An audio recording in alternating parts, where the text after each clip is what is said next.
Alright guys, I am back. I colored in the left side of my heart with cool colors, so now I'm ready for the final finishing touches, and that is just to add a shadow. And this part's optional, you don't have to do this, you could stop here. This is already pretty cool. It kind of tricks your eyes, trying to figure out what's going on. You have all these bright contrasts between white and black going on, and then you also have your warm and cool colors. You want to make sure you check and make sure that your art is always nice and carefully colored in. I'm noticing my blue one looks like it's really like a level 3 and not quite a level 4 yet. So I could go back and color that in. But when I make shadows, I like to just use a regular pencil. So I'm gonna grab a regular pencil from behind me. There it is. Okay.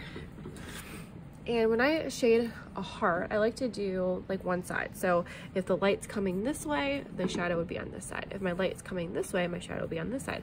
And I'm gonna make my shadow on this side because I have way more space over here. So it's like my light source is coming in from this direction and it casts a shadow. So when you're making your shadows, you don't really need to do it on your black areas because black is already the darkest color that we can get. So you can't really see shadows on the black. But on these white areas on the right side, I want you to start by just going back and forth with your pencil. And the more you go back and forth, the darker the gray will be. And then you can slowly pull out so that you have a lighter gray when you go farther away from the heart. So you're going back and forth a lot towards the heart, and then you slowly pull away like that so it gets lighter and lighter. And you can make it as much of a shadow as you want. I'm gonna have mine go about that far. So back and forth a lot towards the heart. Slowly pull away from the heart to create your shadow. Back and forth, make it nice and dark. So what you're doing is you're layering the lead from the pencil in the area that you go back and forth on a lot. And there's less layers on the areas farther away. You can also push down harder to make it darker. If you want it really dark, you can push down really hard. I'll show you what that looks like. There you go, now it's really dark in that spot.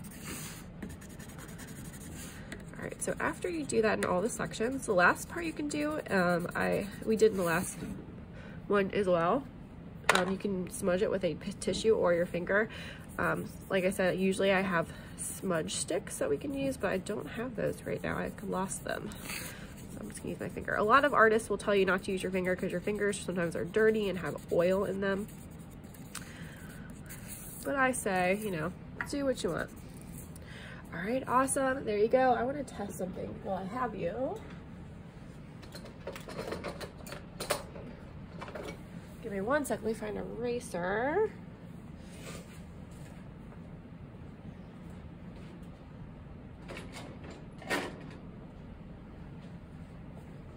Man, I've been running low on all kinds of stuff this year. Okay, so here's an eraser. I wanted to see if this oil pastel could be erased right here. And it kind of does. Awesome. This area was bothering me because it was supposed to be white and I got some black on it. So if you have any smudges, like if you were using your finger and you got fingerprints in some areas, go back and get yourself a eraser and just kind of clean up those areas. And the last thing you can do, guys, when you are finished, and this is optional if you like to do your artist signature, grab yourself a color. Maybe I'll use this purple colored pencil and write your artist signature in the bottom corner. And of course, you can always make sure your name is on the back and your room number. You guys are 5th grade. So, all right, Mrs. Het, 5, and then A, whatever class you're in. And this one was an optional project, so you don't have to actually turn this in. You can actually take it home or give it to Mrs. Hedesheimer if you would like her to take a picture of it. But I hope you guys had fun. Remember, you can always change this up with different shapes. You can add more shapes inside. As long as you go back and forth between coloring in black and white, you could do this with an infinite amount of things and experiment with it and see what happens. So guys, I hope you had fun, and I will see you soon.